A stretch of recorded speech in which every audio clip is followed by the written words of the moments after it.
Welcome to this week's End of Days Update, coming to you from Tulsa, Oklahoma. We had such a great time in Topeka this last week, Dodge City the weekend before, and then this last Wednesday, Thursday, Friday, we were at Light of the World there in Topeka. Had a great time, great crowds, people hungry for revelation about the coming of the Lord. So cool, I say every week.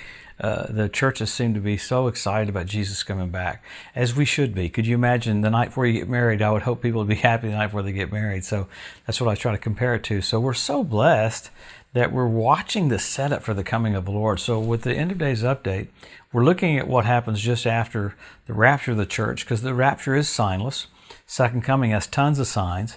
And you remember, you have to get your doctrine from the epistles. You can't get your doctrine from the gospels because Jesus is still fulfilling the law. So when it comes to end time preaching, don't grade yourself concerning the gospels or you feel like you don't qualify, because you don't. Jesus had been raised from the dead. The rules totally change after the resurrection. So as he is, so are we in this world. We're him now, so how blessed. But man, so much stuff is happening all over the world. Let's get into what's happening around Israel.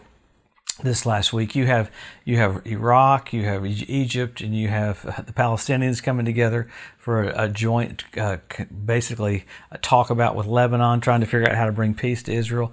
You have basically them practicing for sacrifices out by Jericho. They did kind of a run up to what's going to happen when they're able to start having sacrifices. There was so much talk of the third temple. A lot of things very exciting about the coming of the Lord. But probably the most interesting thing still, it happens to be Iran. Hard to even explain what happened with Iran, but gosh, they basically kicked out the International Atomic Energy Agency inspectors, said you can't inspect anymore. And remember last week we talked about how the Secretary of State of the United States said, hey, Iran is literally could be a week from breaking out. Well, guess what happened this last week, a couple of days ago? You had a quad, basically a quad helicopter drone, drop a bomb on one of the plants just outside of Tehran, just west of Tehran. There's a plant that makes centrifuges for the spinning of the enriching uranium to get it from 60% to 90%. They dropped a bomb on that plant, and it produces centrifuges for Fordow and Natanz plants. So, and even a week before, you had some funky explosions happening at one of the other nuclear plants. So Iran's last nuclear plant had a bomb planted inside of it. Now, the people that sent this drone were from inside Iran. Didn't even come from Israel, didn't even come from Iraq. It came from inside Iran. So someone snuck this drone inside Iran with bombs planted on it and blew that building up that's making centrifuges. So, man, a lot's happening with that.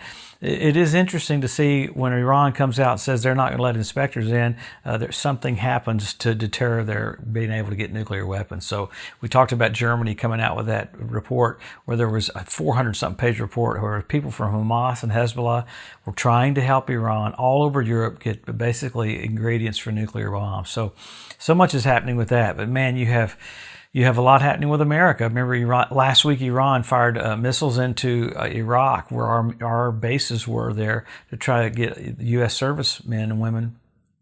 We finally retaliated with rockets going into Syria, rockets going into the northern part of Syria and southern part of Syria. And then we had another attack because Iranian militia fired back at our bases. And again, so we're talking 10 to 15 missiles. So kind of crazy what's going back and forth with that. So much has happened militarily all over the world even. I mean, you even had China threaten that we were going to try to help Taiwan, that World War III would break out. Last week we talked a little bit about Russia's exercise right offside of Hawaii. Man, big blow up about that. It seemed like every different group covered this. You had massive 20 ships brought in by Russia to simulate basically a World War III event. So we moved one of our carriers out there. We moved one of our destroyers. We had F-22s out there. Man, so we had F-22s even blocking the airspace just over Hawaii because some of Russia's planes were trying to get into some of that airspace. So you have a lot of provocative things that are building up to what's going to happen right after we leave. So I do think it's interesting that you see a renewal of pressure for there to be a Palestinian-Israeli agreement. So you're watching things with the Temple Mount, you're watching things in the West Bank, you're watching things from other nations put pressure on that, and you saw literally the only country that got kind of freaked out about Iran this last week was France. Emmanuel Macron was the only one that came out saying, hey, Iran's not going to go back to the old ways of this deal that they negotiated. So, man, you're watching the total setup for what's going to happen. I believe even though Israel keeps stopping Iran from getting the nuclear weapons, somehow they're going to bring one down to Damascus. Isaiah 17:1 said Damascus will be removed from being a city. So you're watching all these players along with Turkey and Syria and Iran and Russia literally come into position for what's going to happen just after the rapture of the church. So we're so blessed. Wow. So what's all the information for? We get all this information about the coming of the Lord because the Lord loves you. He wants you strong. He wants you encouraged. He wants you lifted up. He wants you finishing your course with joy. And remember, all of this is about seeing the finish line and running faster. I've never seen anybody train, get into a race and see the finish line and think they'll chill. The church has to have a hustle mentality right here before we leave. So once we get into all the stuff that's happening recently, and so much, it's hard to even cover all of it. It's happened so much. But we always go to the Word. Number one, Jesus said, the generation that sees Israel made a nation and Jerusalem won back. He said that group of people won't pass away till all's fulfilled. So how blessed are we to see that happen? But then you have the Hebrew language restored. You have the revival of the Roman Empire. You have the Ethiopian Jews brought back. You've got the fertility of the land of Israel. You have the Temple Mount Institute that's ready, like we talked about them having a dry run out by Jericho. I mean, they're doing stuff to get ready to start having sacrifices. Amazing.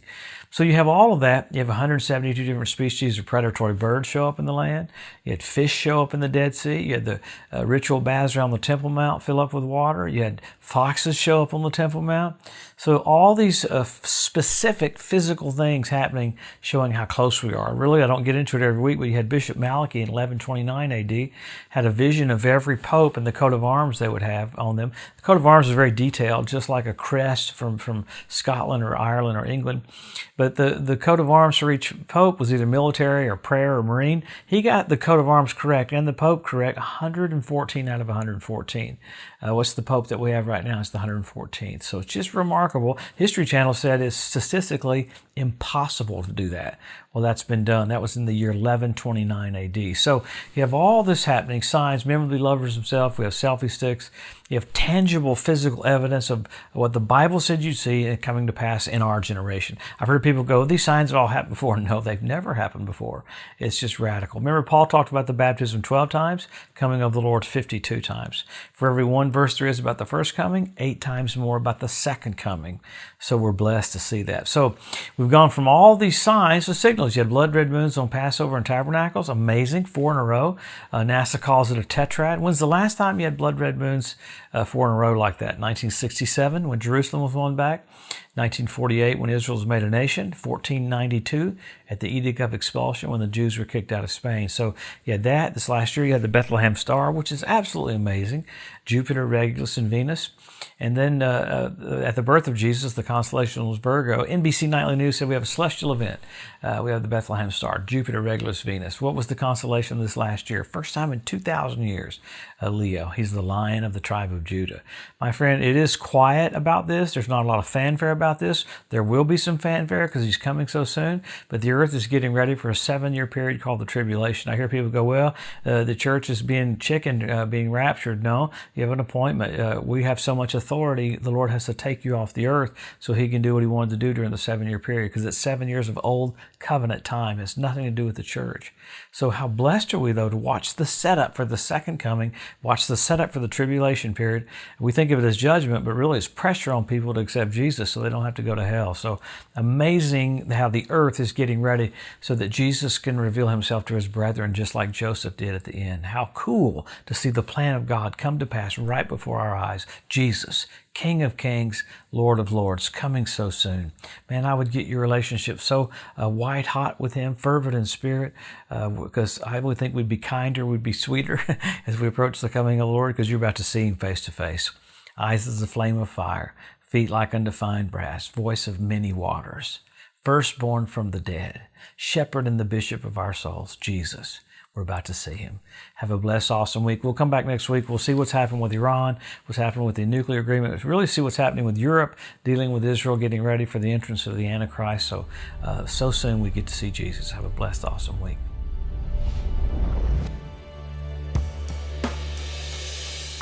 Thanks for joining us today at the End of Days Update. If you'd like to be notified every time there's a new post, just go to the edu at josephmorris.com and subscribe to receive email alerts. If these posts and updates have been a blessing to you, please consider making a one-time donation to help get the message out, or even becoming a monthly partner with Joseph Morris Ministries. Thanks again for tuning in to the EDU, and we'll see you next week. One love to overshadow.